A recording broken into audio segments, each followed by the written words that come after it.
मेरा नाम भरत महतो है और मैं मूल निवासी संघ का प्रदेश उपाध्यक्ष हूँ। अभी जितना भी लोगों ने, मूल निवासी भाइयों ने अपना अपना विचार दिया, मैं सबका सुन रहा था। ये जितना भी हो रहा है 11 वर्षों के दरमियान, ये भाषा के नाम पर, जाति के नाम पर, धर्म के नाम पर, क्षेत्र के नाम पर आरएसएस के लोगों ने प्रायोजित जो है ये किया गया है। हर जगह जहाँ भी स्थिर सरकार है, अस्थिर हमारे मूल निवासी हैं, वहाँ के लोगों को उकसाने का हमेशा प्रयास किया जा रहा है। जहाँ तक कुर्मी समाज का जो ये आंदोलन हुआ, बहुत लोगों ने कहा कि आदिवासी में उनको माने था नहीं था।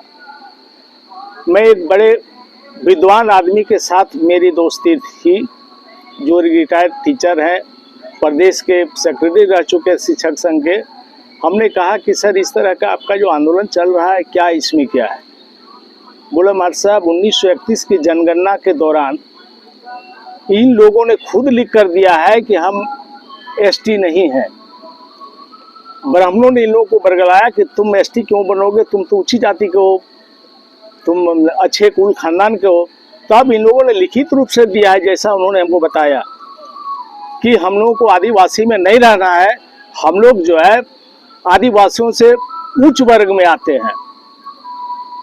दूसरी बात है कि जैसे कहे कि 70 वर्षों से आपने कहा लड़ाई चल रही है, इस 70 वर्षों के मुझे 67 ईयर्स ओल्ड हूँ, मैं कभी कुर्मी जाति को आदिवासी में सम्मिलित होने का संघर्ष देखा ही नहीं।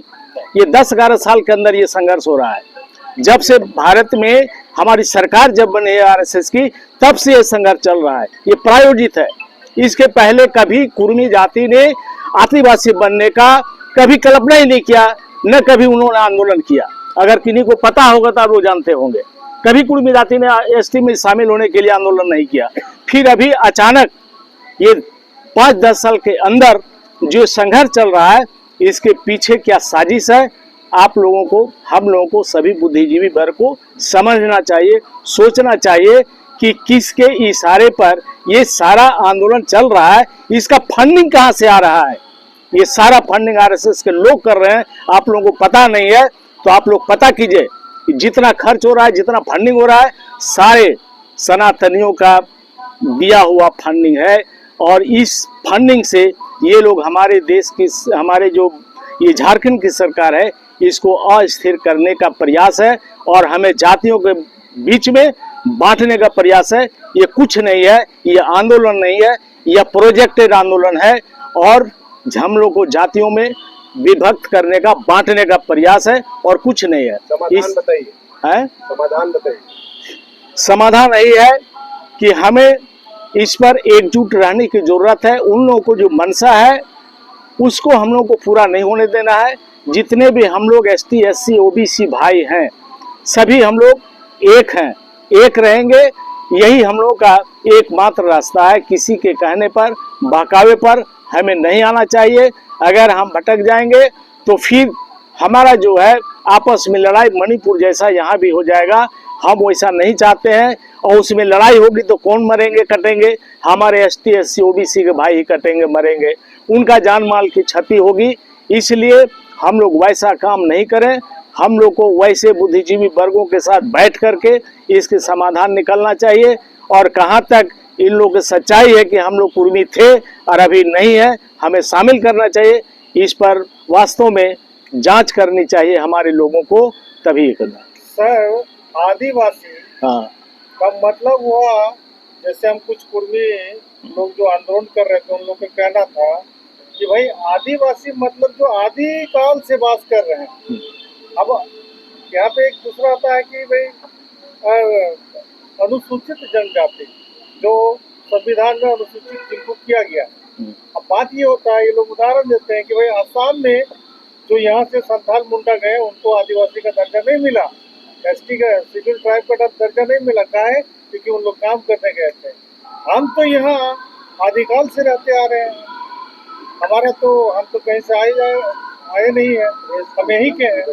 तो ये कहने का मतलब उन लोग का हो रहा है कि वो लोग ऐसा क्यों, आपने बहुत अच्छी बात कही कि वो लोग खुद इस जाति से, जिस जाति को कभी हर्ष पे धकेल दिया गया, उससे उसको छुआछूत का सामना करना पड़ा, कितनी मुसीबतें उनको झेलनी पड़ी, उनको अपने मतलब इतने संकुची रहे कि वो जंगल में वास किए, लेकिन आज फिर उसी सूची में शामिल जो होने चाह रहे हैं, इसमें भी आप कह रहे हैं कि इसमें किसी और का हाथ है, लेकिन ऐसे इतनी बड़ी आबादी को समझाएगा कौन? और ये लोग अभी क्या करना, इन लोगों को क्या करना चाहिए वर्तमान में? आप जो कह रहे हैं पत्रकार महोदय, आपको मालूम होना चाहिए, ये हमारे जो एमपी साहब थे, क्या नाम उनका, नहीं ये उड़ीसा वाले, अरे जो बीजेपी में थे अभी, सालखन मुर्मू के साथ हम लोग आसाम में जाके आंदोलन किए हैं, हजारों के भीड़ में आंदोलन किए हैं कि वहाँ के लोगों जो यहाँ से गए हैं उनको आदिवासी का दर्जा दिया जाए। हम लोग चुप नहीं हैं। सालखन मुर्मू के साथ हम लोग कई एक बार आसाम गए हैं और वहाँ भी हम लोगों ने आंदोलन किया और वहाँ भी हम लोगों ने इस तरह का ये किए हैं, सभा किए हैं और लोगों को समझाने के प्रयास किए हैं। वहाँ के सरकार से हम लोगों ने डायलॉग किया है।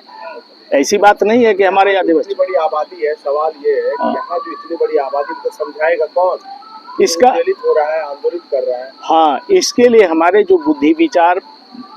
बुद्धिवादी लोग हैं, इन लोगों को दायित्व बनता है कि इस तरह की परिस्थिति नहीं होने दिया जाए और इसमें हमारे मूल निवासी संघ जो है, इसकी सबसे बड़ी जिम्मेवारी बनती है कि हम जगह जगह जा कर के वैसे लोगों के साथ डायलॉग करें और इस तरह का आंदोलन में जो विभाजन रेखा खींची जा रही है, इसको समाप्त करने का प्रयास किया जाए।